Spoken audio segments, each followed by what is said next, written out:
Cycle du ciel, août 2026 pour les Sagittaires. Donc Jupiter qui rentre en Lion à la fin juin, plus le nœud sud de l'univers qui rentre en Lion à la fin juillet, ça fait beaucoup d'événements en fait pour un Sagittaire.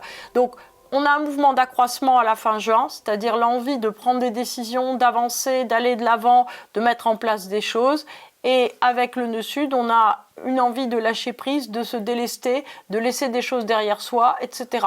Alors, est-ce que les deux sont compatibles ? Oui, mais il ne faut pas que ça soit la même chose, évidemment. Puisque si vous voulez vous délester de ce que vous essayez d'obtenir, ça ne va pas marcher. Donc, ce qu'il faut, en fait, c'est être d'accord en fait pour avoir une ambition, une envie de déploiement très très importante sur certains domaines, vous voyez, qui peuvent être professionnels, qui peuvent être patrimoniaux, qui peuvent être financiers, qui peuvent être familiaux, sentimentaux, et l'envie en fait de lâcher prise sur d'autres. C'est-à-dire que si vous voulez conquérir quelqu'un par exemple tout en le virant, ça va pas marcher. Donc ce qu'il faut, ou en tout cas ça sera un petit peu statu quo, vous voyez, c'est-à-dire qu'en fait il faut arriver à démanteler d'une certaine façon, vous voyez, démembrer en fait les sujets différents dans votre vie. C'est-à-dire qu'il faut arriver en fait à délier les choses, délier les fils de réflexion, au lieu de penser. Vous voyez, on vous dit souvent qu'il faut avoir une unification de pensée, une unification de logique dans l'existence, alors que là, en fait, on vous demande de séparer les sujets. C'est ça qui est véritablement très important.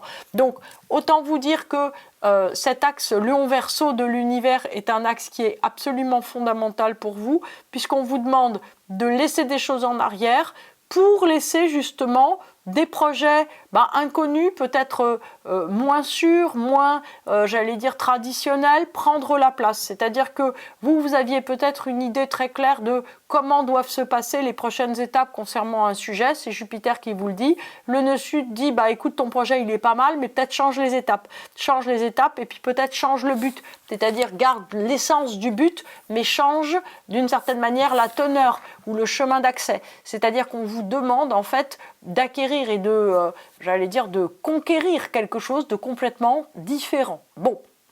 Ok, donc ça, j'allais dire, c'est clair, j'espère. Pour moi, en fait, ça l'est. C'est-à-dire que je vois très bien, pour les Sagittaires, en tout cas que je connais, qu'il y a le fait de lier trop de sujets entre eux, en fait, qui n'ont rien à voir, et quelque chose qui va devenir immobilisant et bloquant. Donc, ce qui est très important, c'est de, comprendre là où vous voulez aller, comprendre ce qui peut s'accroître et se développer, comprendre en quoi c'est juste, et trouver des modes d'accès beaucoup plus originaux, et accepter éventuellement de voir votre projet se modifier un petit peu vers une sorte de lâcher-prise ou d'ouverture complètement différente. Donc ça, c'est le 1, c'est pour Jupiter nœud sud qui arrive sur vous. Ensuite, deuxième bonne nouvelle, la lune noire en fait qui était en Sagittaire depuis très longtemps vient de passer en Capricorne, donc bye bye. Donc ça vous fait, si vous voulez, un lâcher intérieur très très important. On a Mars qui est là en fait jusqu'au 12 août comme par hasard avec l'éclipse de la lune qui sera en Lion, donc encore dans un signe parent du Sagittaire. Donc on a Mars qui est là en Gémeaux jusqu'au 12 août. Donc il y a un peu de dispersion, il y a plein de projets dans ce début de mois d'août, dans ces 10 premières journées d'août. Et finalement, à partir en fait de l'éclipse, vous allez vous sentir beaucoup plus sûr de vous sur ce qui est à accomplir ou pas. Malgré Uranus qui est là en Gémeaux, qui est beaucoup plus là, comme je vous le dis mois après mois, pour vous ouvrir vers énormément de curiosité, énormément de possibilités, mais non pas en fait pour arrêter, j'allais dire, une image globale de vous-même trop fixe. C'est simplement en fait pour ouvrir énormément de pans et de possibilités dans votre existence. De son côté, Pluton qui rétrograde en Verseau a tendance en fait à vous rendre, j'allais dire, moins perméable aux influences et à vous rendre surtout, j'allais dire,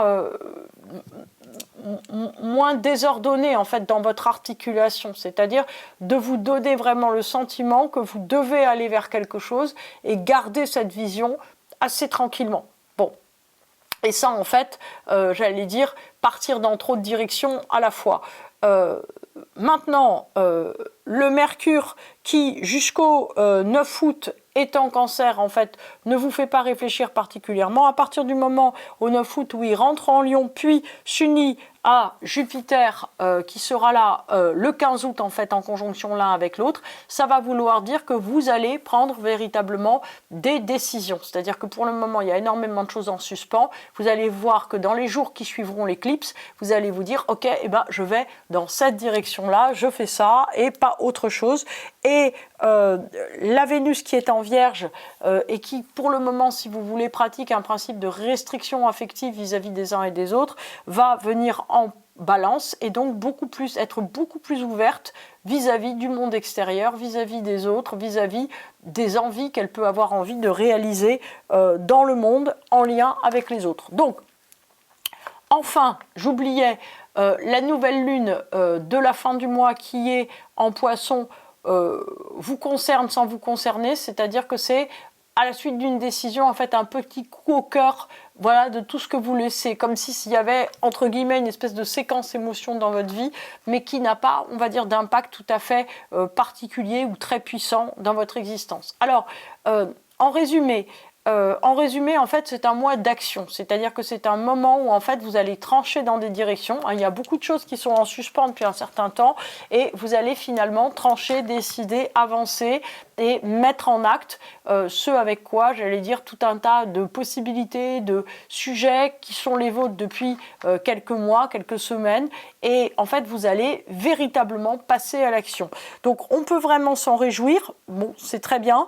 Après, forcément, c'est un peu impressionnant de prendre des décisions parce qu'on se dit, bah oui, mais peut-être que je ne prends pas les bonnes, peut-être que ce n'est pas la bonne manière de faire. En vérité, on peut dire que ça fait très longtemps que vous décidez. Là, il y a un moment où il faut véritablement décider quelque chose et décider un positionnement et où vous ne pouvez pas, et les planètes qui sont toutes les deux là, Uranus en Gémeaux et Pluton en Verseau, en fait ce ne sont pas les autres qui vont vous aider à vous positionner. Vous êtes obligé à un certain moment de savoir ce que vous voulez. Alors on peut noter pour finir que Neptune et Saturne qui sont rétrogrades tous les deux en Bélier font que ce n'est peut-être pas le plus haut idéal que vous vouliez atteindre. Saturne indique que ce n'est pas peut-être le moyen que vous vouliez prendre, mais en attendant, cette fois, vous allez de l'avant et c'est véritablement ce qu'il y a à retenir de ce mois d'août.